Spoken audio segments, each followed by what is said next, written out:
Today I'm in Boulder, Colorado, and I'm with a very special guest and an important person in the history of Washington Heights. This is my predecessor as a lead pastor, Les McGee. And you may or may not know, Washington Heights began in 1955, not in its current location. And when Les came as a lead pastor, it was in the previous location, and you led the move to where we are today. Les, what led you to lead the church to a new location? As we outgrew our chapel, we built the Family Life Center. During that time, the church grew from about 130 to about 400 people. We kept growing and growing, and finally I said, let's think about expanding our present facilities. So we looked all around us. People came and they just wanted to build a small gymnasium, juniors highs. And I thought, we have to think bigger because our church was growing and we want to reach more people for Christ. And then a Denver seminary professor came over. He was the president of the seminary, and he said, you need to think more than 10 acres. And so we thought of our present property. 20 acres were buildable up on top, and the rest were hillsides. And then one of the people said to me, he said, why are we building clear out in the country? And well, it's not the country anymore. And somebody said to us, who would ever buy our property? And the superintendent of Bonneville High School said, if you ever want to sell that property, we want first dibs on it. And so that's how we entered into negotiations for the property. And we built out there. And that's where our present property is. And that's why we call it a church, Washington Heights Church. And less humanly speaking, that was a risky move. I mean, to move a church and to move locations and to build buildings.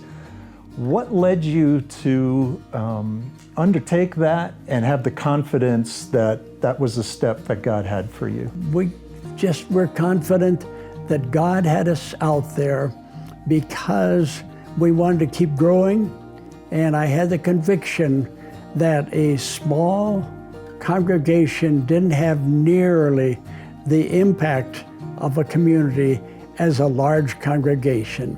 Because in a small church, you can't put on the programs that you can in a larger church.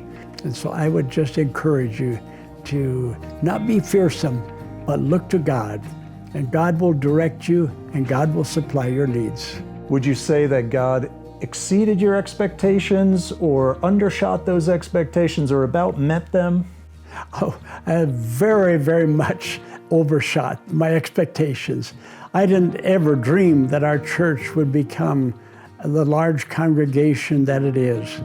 Unless, in many ways, you have just sought to meet God's heart for people. Can you share a little bit about that? We wanted to be a safe place where people could bring their friends and others.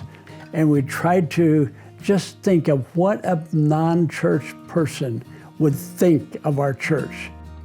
Unless, do you think in this day that God is still reaching to people like He always has?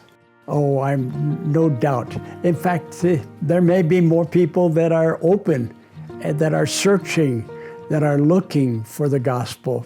Unless, if you could speak to people who are part of Washington Heights now, based on the experience you had, how would you encourage them to think about this expansion that we're looking at?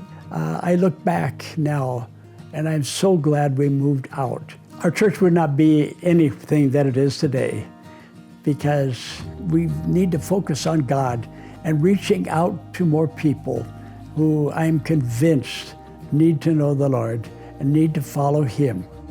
And I think it's fair to say many of us are at Washington Heights now because of the decision that you made back then. And would you cast that same sort of vision that the decision that we're making right now has the potential to impact far beyond just us? That's why we bought the property out there, so it could continue to expand and continue to be a regional church. It's an investment in eternity, not just momentarily.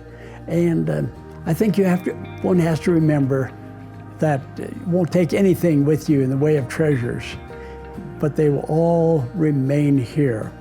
And so I would say, trust God and move ahead and do what He has on your mind and on your heart, and He will supply your need. Les, thank you so much. Thank you. Pleasure.